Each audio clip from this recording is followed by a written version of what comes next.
शराब घोटाला। पिछले 2 साल से ये शब्द आपने कई बार सुना होगा। 2 साल से बीजेपी की सारी एजेंसीज कई रेड मार चुकी हैं, कई लोगों को गिरफ्तार कर चुकी हैं, लेकिन अभी तक एक भी पैसे का हेरफेर कहीं नहीं मिला। कहीं से एक भी पैसा नहीं मिला। अगर भ्रष्टाचार वाकई हुआ है तो इतने करोड़ों रुपए गए कहां? क्या सारा पैसा हवा में गायब हो गया?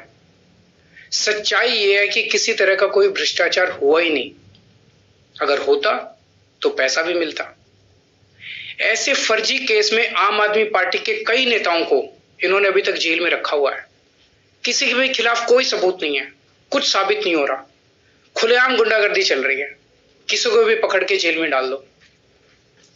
अब बीजेपी मुझे गिरफ्तार करना चाहती है।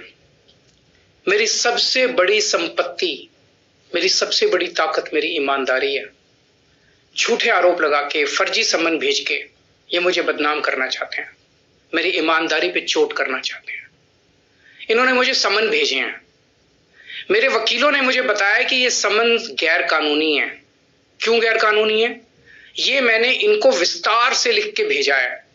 मैंने बताया है कि उनके सम्मन कैसे गैर कानूनी है, लेकिन उन्होंने मेरी एक भी बात का जवाब नहीं दिया। इसका मतलब उनके पास मेरी बातों का जवाब नहीं है।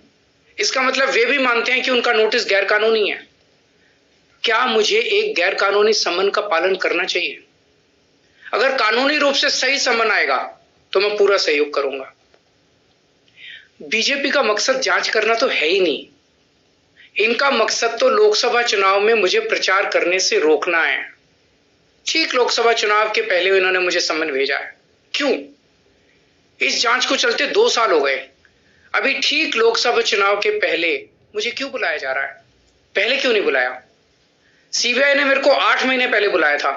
मैं सीबीआई में गया था, उनके सारे जवाब भी दिए थे। लेकिन अब ये लोग ठीक लोकसभा चुनाव के 2 महीने पहले मुझे बुला रहे हैं। तो बीजेपी का मकसद कोई पूछताछ करना थोड़ी है।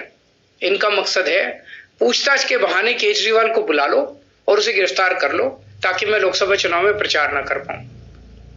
आज बीजेपी भ्रष्टाचारियों को नहीं पकड़ रही, बल्कि खुलेआम ईडी और सीबीआई का इस्तेमाल करके दूसरी पार्टियों के नेताओं को तोड़ के बीजेपी में शामिल करवाने का काम किया जा रहा है।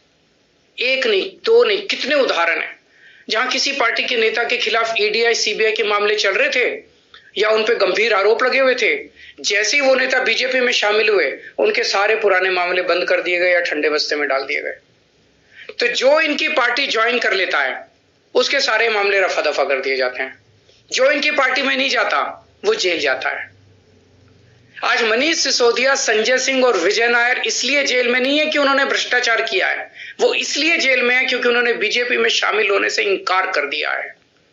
आज हम बीजेपी का मुकाबला क्यों कर पा रहे हैं? क्योंकि हमने कोई भ्रष्टाचार नहीं किया। अगर हमने जरा सा भी गलत काम किया होता तो दूसरे भ्रष्टाचारी नेताओं की तरह आज भी हम बीजेपी में शामिल हो चुके आज तो होते आज तक। इस तरह देश के ईमानदार नेताओं को जेल में डाल के और भ्रष्टाचारियों को अपनी पार्टी में शामिल करवा के ऐसे तो देश आगे नहीं बढ़ सकता। ये क्या चल रहा है? ये जो कुछ भी चल रहा है बहुत खतरनाक है।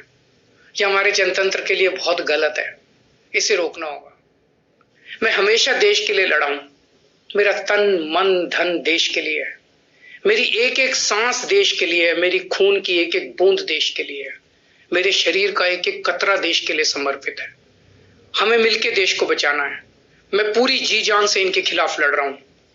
आपका साथ चाहिए।